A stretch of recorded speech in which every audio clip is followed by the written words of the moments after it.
கதைகள் பாடு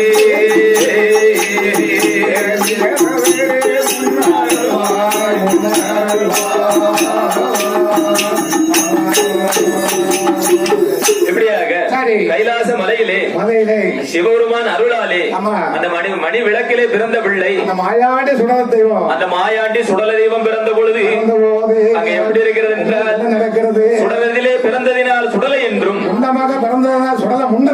மணி விளக்கிலே பிறந்ததினால் மாயாண்டி என்றும் அங்க எப்படி இருக்கிறது என்றால் அங்கே முப்பேரும் தான் கொடுத்தார்.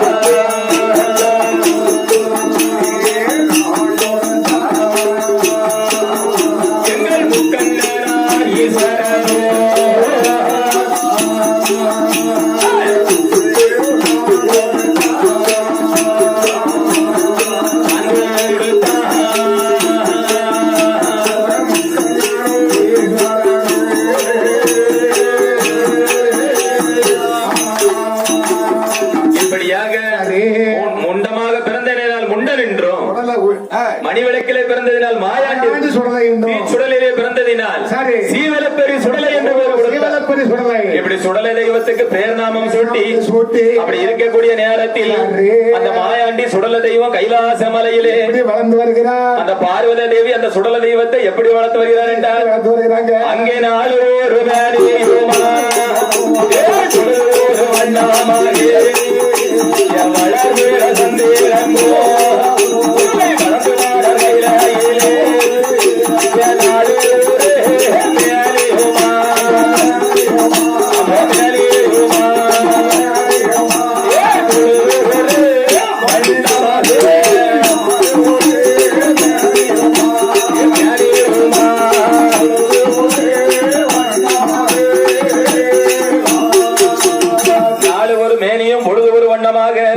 வளர்விரை சந்திரன் போல் சுடலை மாடசாமி வளர்ந்து வருகிறார்.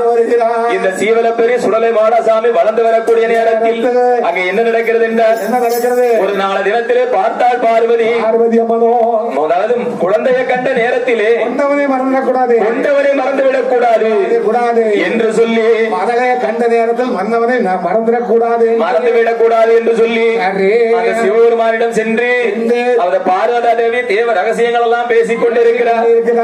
அப்படி இருக்கக்கூடிய நேரத்தில் எங்க தேவர் மையான கரையிலே என்ன நடக்கிறது என்றால் அங்க மையான கரையாடிலே மாட்டவேரையா சில்லைவால காடாரிலே சித்தவேரையா கரண்ட காலிலே பேரிட்டு கதகரையா முட்டகாலிலே பேரிட்டு அங்கே முழுவதையா மண்டையிலே பெருத்து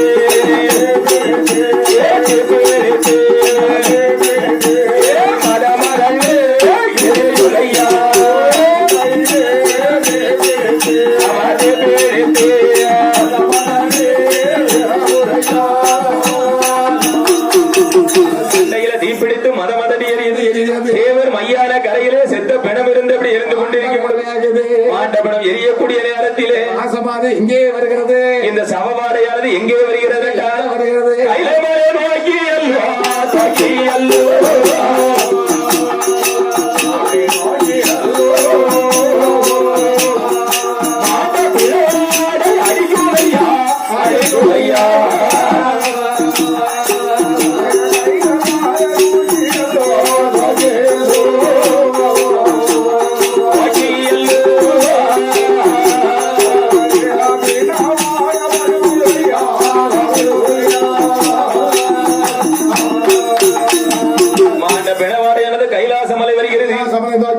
இந்த சுடலை தெய்வம் சிவலப்பெரி சுடலை மாதம் பச்சையிடம் குழந்தை போல 5 வயது பாலகனா தூங்கிக் கொண்டிருக்கிறார். அழகாக தொட்டிலே படுத்து தூங்கிக் கொண்டிருக்கிறார்.